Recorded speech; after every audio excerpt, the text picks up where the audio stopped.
She cheated with my best friend, then ran off with $200, $0 of our savings, and filed a lawsuit over our family home. I never saw it coming. Hello everyone. Dear listeners, please share your thoughts in the comments section below. And don't forget to like, share, and subscribe. Now let's begin the video. Using a throwaway for obvious reasons with certain specifics modified to preserve anonymity.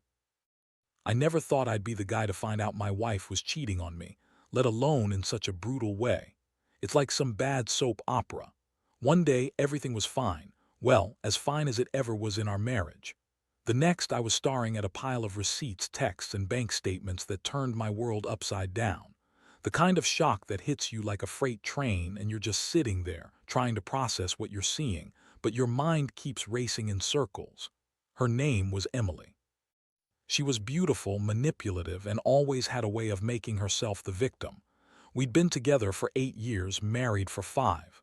We had a decent life, a nice house, 2 kids, a couple of cars, and a savings account that I'd worked my ass off to build. I thought we were solid, or at least I did. It all started to crack a few months ago, honestly. Emily had become more distant, secretive even. She'd get calls late at night and her phone was glued to her hand. She'd lie about where she was going and I'd catch her in little half-truths. Nothing concrete, but enough to make me suspicious. Still, I didn't want to believe she'd cheat on me.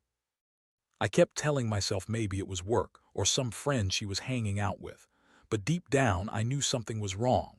Then came the night I found the proof. I was going through some old emails on her laptop just trying to clear some clutter, and I saw a message from a guy named Jake. She'd been chatting with him for months, I guess, but I never saw it. The messages weren't just friendly.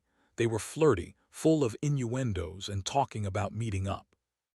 I saw her mention that she was so tired of the lies and just wanted to get away. It hit me like a punch. To the gut, that wasn't all.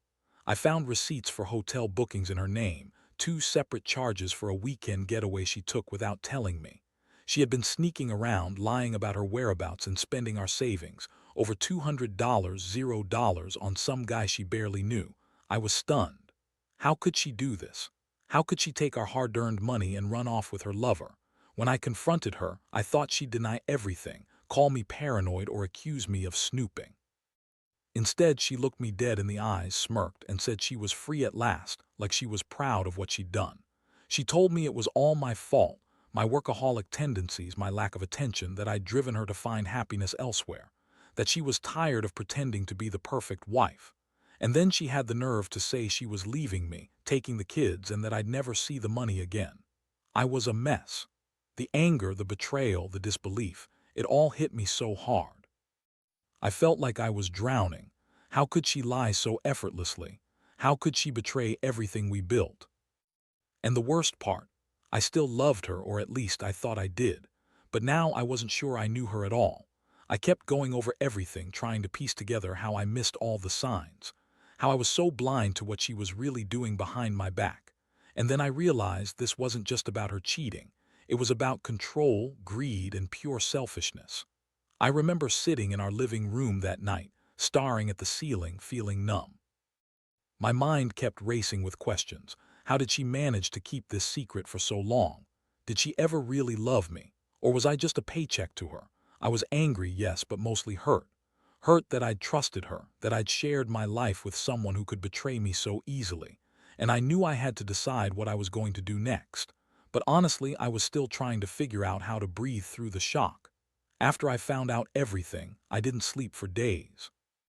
It was like my mind was stuck on replay, every detail burning into my brain. I kept thinking about the money, how she managed to steal that much without me noticing sooner. I mean, we had joint accounts and I was the one handling most of the finances. She never showed any signs of being that greedy, that manipulative. But now it all made sense. She'd been planning this for months, maybe longer. I started digging into the bank statements more closely. She'd been siphoning money into accounts I didn't even know existed.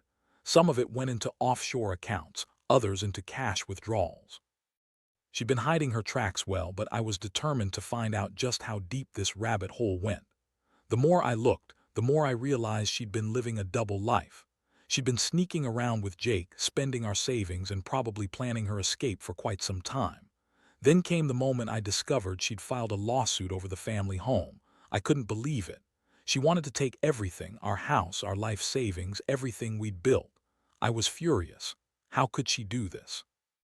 How could she turn around and sue me over the house after everything? I'd worked so hard for that place, and now she was trying to rip it away from me. I felt like I'd been punched in the stomach all over again. It was like she was trying to erase me, wipe out everything we had. I remember sitting in my home office, staring at the legal papers she'd filed. Her name was on the mortgage, but I was the one who paid for it. She claimed she was entitled to half the house because she was co-owner, but I knew better. I had the receipts, the proof that I bought that house with my own money. Still, she was relentless. She hired a lawyer, and suddenly I was in a legal battle I never wanted to fight, all because she was trying to take everything away and run off with her lover. Meanwhile, she was still lying to everyone, her friends, her family, saying she was trying to work things out, that she was confused, and that I was controlling. She'd call me names, accuse me of being an asshole, and say I was neglectful, but I knew the truth. She was the one cheating, stealing, and scheming behind my back. It was like I was living in a nightmare where everything I believed in was just a lie. I also found out she'd been making secret trips to see Jake, staying in hotels, and even sending him money from our joint account. I saw the receipts, hotel bills, transfer confirmations, and messages where she told him she was done pretending and ready to leave everything behind. I couldn't believe how cold she was. It was like she didn't care about the damage she was causing, just so long as she got her way. The emotional toll was brutal. I went from feeling betrayed to feeling furious, then numb. I'd always been a straightforward guy, work hard, take care of my family, be honest. But now I wondered if I'd missed all the signs. Was I just blind? How could I have been so stupid? I'd trusted her with everything, and she'd been lying to my face for months. I felt like I'd been played for a fool, and I hated that feeling. I also started questioning myself. Was I a bad husband? Did I neglect her? Did I miss the clues? Or was she just a liar from the start? The hardest part was realizing that I had no control over her choices anymore. She made her decision, and I was left to pick up the pieces. I knew I had to be strong, but honestly, I was falling apart inside. The betrayal cut so deep, I didn't know if I'd ever fully recover from it. What made it worse was the fact that she was still trying to manipulate everyone around her, spinning her story. She told her friends I was abusive, controlling, and that she was breaking free from a terrible marriage. She painted herself as the victim, but I knew the truth. I was the one who'd been betrayed, and I was the one left to pick up the wreckage. And I had no idea what to do next. All I could do was sit there, staring at the legal papers, feeling like I'd lost everything I'd worked so hard for: my trust, my stability, my peace of mind. After everything I uncovered, I knew I couldn't just sit around and wait for her to finish her game. I had to act, but I wasn't exactly sure what my move should be. The anger was still fresh, but beneath that, I was starting to feel the cold weight of betrayal. Like I'd been robbed of my life, my marriage, my future.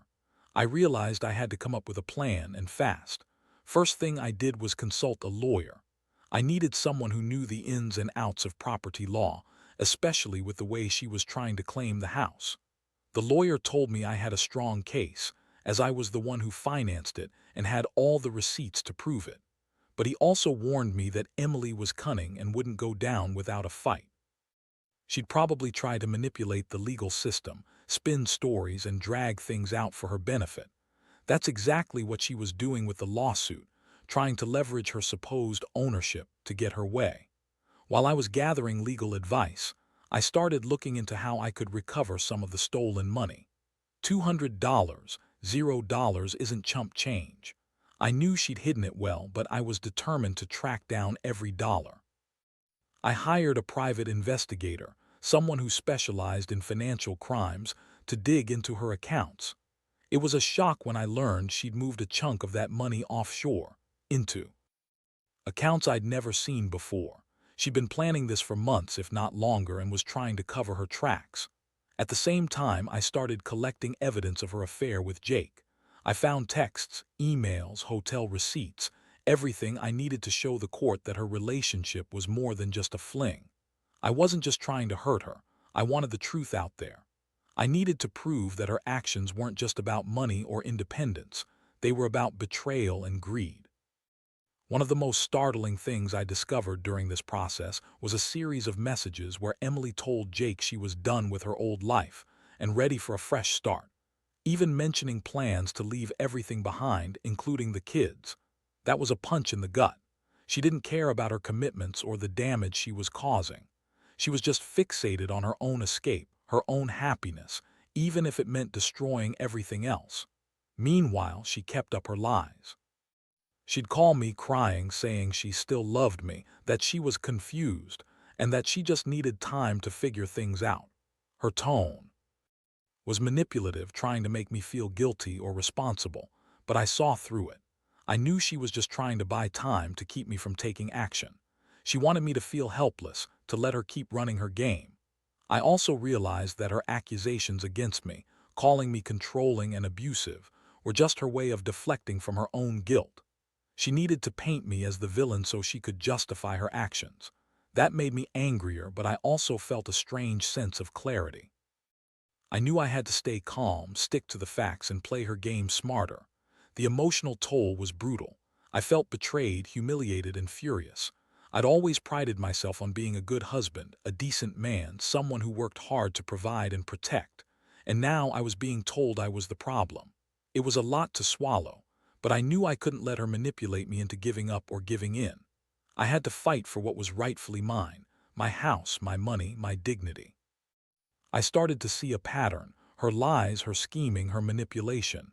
It was like she was trying to rewrite her entire life, erase her past mistakes, and start fresh on her own terms at my expense. I couldn't let her do that. I had to be strategic, patient, and relentless. I was angry, yes, but I also knew that this fight was about more than just money or property. It was about justice, respect, and making sure she didn't walk away with everything I'd worked for. Every day, I felt a mix of rage and resolve. I was determined to get to the bottom of her lies, expose her for what she was, and take back what she'd stolen: her greed, her lies, her betrayal. And I was going to make sure she paid for it, one way or another. The legal battle was only the beginning, but it quickly turned into a war of attrition. Emily was relentless, throwing everything she had: lies, manipulation, and legal tricks, trying to wear me down. I knew I couldn't let her win, not just because of the money or the house, but because I needed to regain some sense of control over my life. I started to prepare myself for what I knew would be a long, exhausting fight. One thing I learned fast was that Emily's charm and bitchy attitude could turn on a dime. She'd be sweet and apologetic one moment, then cold and calculating the next. She'd lie about her whereabouts, claiming she was at her sister's or just out with friends, when I knew she was with Jake or somewhere spending our money. She accused me of being paranoid, controlling, or abusive, anything to shift the blame off herself. But I had the receipts, the messages, the bank statements. I had everything I needed to prove she was lying. During this time, I also started digging into her side of things: who she was really associating with, her habits, her secret accounts. The more I looked, the more I saw how deeply she'd gone into this betrayal. She'd been planning her escape for months, and I was just catching up now. It was a sickening feeling, knowing she'd been so dishonest for so long. I also confronted her directly a few times, trying to get her to admit the truth. Each time she'd spin some bullshit, crying crocodile tears, saying she was confused, that she loved the kids, and that she was only doing this because she was miserable. She tell me she didn't want a divorce, that she was just trying to find herself, but I knew better. I knew she'd already made her decision. She'd run off with Jake, spent our savings, and now was trying to take everything I owned. The emotional toll was brutal. I'd wake up every morning feeling like I'd been hit by a truck. My trust was shattered. I couldn't believe I'd been so blind. I kept asking myself how I missed all the signs, how I didn't see her sneaking around, her secret phone calls, her late nights. I'd always thought I was a good husband, but now I wondered if I'd failed somehow. It was a bitter pill to swallow. And then came the real shocker. She started turning her lies into accusations. She claimed I was abusive, controlling, that I was trying to keep her hostage and not letting her be happy. That was her way of painting herself as the victim, so everyone would feel sorry for her. She wanted to turn the tables, make me look like the bad guy, but I knew better. I knew the truth. She was the one who'd been lying, cheating, stealing, and scheming. I also discovered she'd been talking to her lawyer behind my back, trying to negotiate a settlement that would give her the house and a big chunk of our savings. She thought she could just walk away, start fresh, and leave me holding the bag. But I wasn't going to let that happen. I was prepared to fight her in court, to expose her lies, and to make sure I got what was fair. This whole experience was a wake-up call. I realized I'd been giving her too much of myself, my trust, my love, my stability, and she'd just taken it all for granted. But I also learned that I had strength I didn't know I had. I wasn't going down without a fight. I started to stand up for myself, to demand the truth, and to protect what was mine. Deep down, I knew this wasn't just about money or property anymore. It was about respect, dignity, and making sure she didn't walk away with everything she'd betrayed. I was angry, so angry I could barely see straight, but I also felt a strange sense of clarity. I knew I had to be ruthless. If she thought she could manipulate her way out of this, she was dead wrong. I was going to do whatever it took to get justice, to hold her accountable, and to finally put an end to this nightmare. The court dates kept piling up, and with each hearing I felt more like I was fighting for my life than just a piece of property or a bank account. Emily was relentless. She played the victim, crying in court, accusing me of trying to control her, saying I was emotionally abusive, even though I knew the truth. She had her lawyer spinning stories about how she was just trying to find herself, how I'd been neglectful, and how she deserved to walk away with the house and a chunk of our savings. It was infuriating, but I stayed focused, sticking to the facts, showing the court all the proof I had. I brought in the evidence I'd collected: bank statements, hotel receipts, text messages, emails. I wanted the judge to see the full picture, to understand that her claims of innocence were hollow. I knew I had a strong case, but I also knew Emily was a master manipulator. She'd been planning this for months, maybe years, and I had to be smarter, more strategic. One of the biggest blows came when her lawyer tried to argue that I was emotionally unstable because I'd confronted her about her affair. They even tried to get me evaluated, but I refused. I knew my truth. I knew I hadn't done anything wrong. The only thing I'd done was uncover her lies and fight for what was rightfully mine. That's what kept me going. Meanwhile, Emily was spending money like crazy. More hotel stays, shopping sprees, even paying off some of her debts with our savings. She was trying to run from the consequences, but I was determined to hold her accountable. I hired a forensic accountant to trace every dollar she'd taken, and it turned out she drained a significant portion of our savings, more than I initially thought. That was a betrayal on a whole new level. I'd worked so hard to build that nest egg, and she'd just taken it all. I also learned she'd been secretly talking to Jake behind my back, even planning to leave the country with him once she'd gotten her hands on the house and money. The texts and emails proved it. She told him she was done with her old life and that she was ready to start fresh somewhere else. I felt sick reading those messages. She'd been lying to my face, planning her escape for months. The emotional toll was exhausting. I went from feeling numb to furious, then back to despair. I questioned everything: myself, my marriage, my worth. How could I have missed all these signs? How could I have trusted her all those years? I was angry at her, yes, but also angry at the situation, at the system, at how easy it seemed for her to manipulate everyone around her. I felt like I'd been played for a fool, and now I had to pick up the pieces. Eventually, I realized I couldn't keep fighting this battle forever. I had to decide what I was willing to accept and what was a line I wouldn't cross. I couldn't let her walk away with everything, especially not after all she'd done. I made my decision. I was going to fight for the house, for the money, for my dignity. I was going to expose her lies and make sure she paid for her betrayal. So I doubled down. I worked closely with my lawyer, prepared my case meticulously, and made sure every piece of evidence was airtight.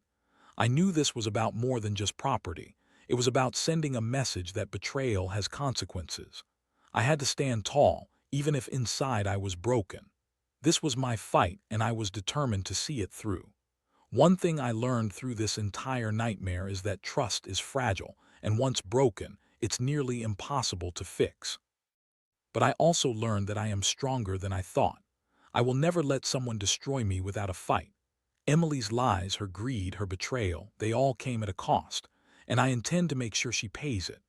The final court hearing was a blur of legal jargon, tense faces, and a flood of emotions I couldn't quite control. I sat there, listening as my lawyer laid out all the evidence, proof of her affair, the embezzled money, the false claims over the house. Emily sat across from me, her face a mask of arrogance, but I could see the flicker of desperation behind her eyes.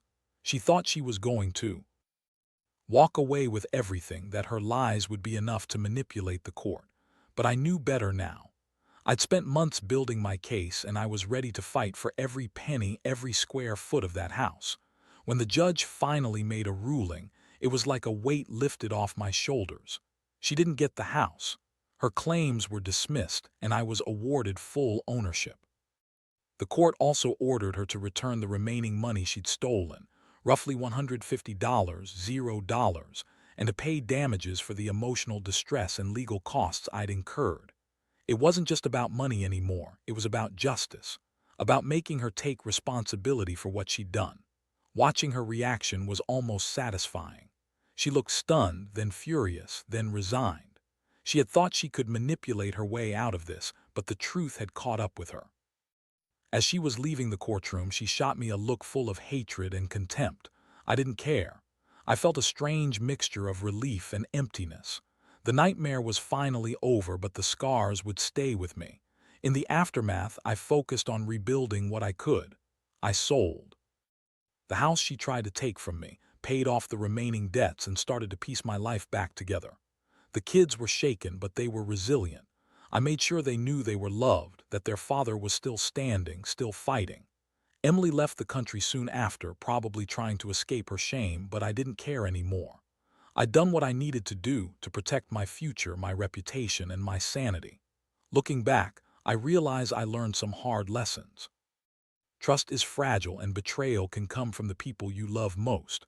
But I also learned that I am stronger than I ever thought, that I can stand up and fight for what's right, even when everything seems lost.